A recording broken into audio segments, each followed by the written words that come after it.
Hey guys, this is Brad from SimSpeed. Today we're going to get rid of that ugly taillight and license plate bracket that you see on most bikes. On the Sporty, you got them on the fender here. On the Hondas, you got them on the fender here. They're just kind of bulky, big. Today on this 750 over here, we're going to have two of our license plate brackets that we sell online. We've got our vertical on the left here, our horizontal bracket on the right. Vertical is illegal in most states for the license plate bracket, but if you're not concerned about it, that's the style that I prefer. It's a slimline. We also have the horizontal bracket if you're concerned about getting pulled over. Both of them hook up, 2 bolts in the rear for adjustable fitting. And on this one, I'm going to be hooking it up. We have a monoshock kit on this one. But if it was just on a standard bike with just rear shocks, you can either hook it up to your top shock bolt or your bottom shock bolt. Or, I guess you could stick it anywhere that you want, as long as it has that bolt pattern. Now on this one we're going to go through on how to wire it up. I've had a lot of questions on how to wire it up. Most of you will have a 5-wire harness, 5-wire on your wire harness. So you'll have blinker, ground, and then either your brake light or your running lights. Now on this one we won't need the blinkers at all, going bobber, so we get rid of that. Ground is running through the frame, and this is a 2-wire setup.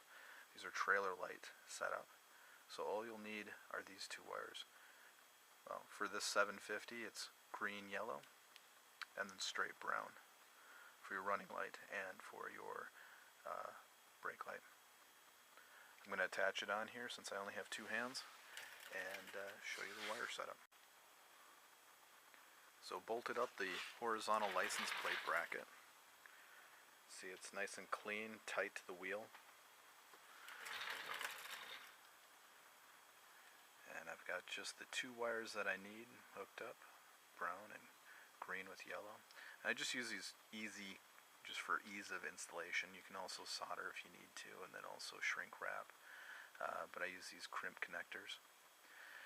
One thing that you do need to know is that on the newer plates and the older plates, the hole pattern are different, and this also varies from state to state.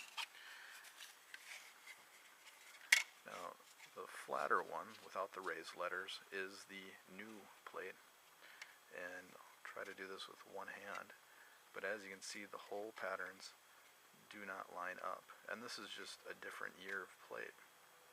Whereas state to state, they also do not line up either. On our newer models, so anyways, on our newer models, we're going to have longer slats or bolt holes, so that'll accommodate for this. But for people that have the older model of license plate bracket, all that needs to be done is this hole here just needs to be drilled out just a little bit further. So there will be some drilling involved if you have the newer plates. If you have the older plates, stick them on, be happy. Newer plates will have to be a little bit modified.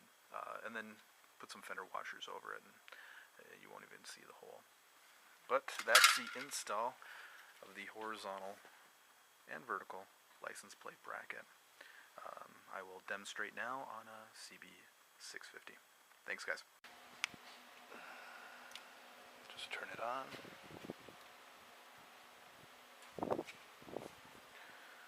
Bulb's working. Taillight's on.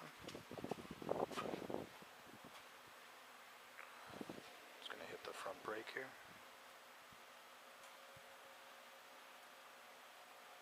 Brake light works. Like I said, on this one we have a relocated switch here.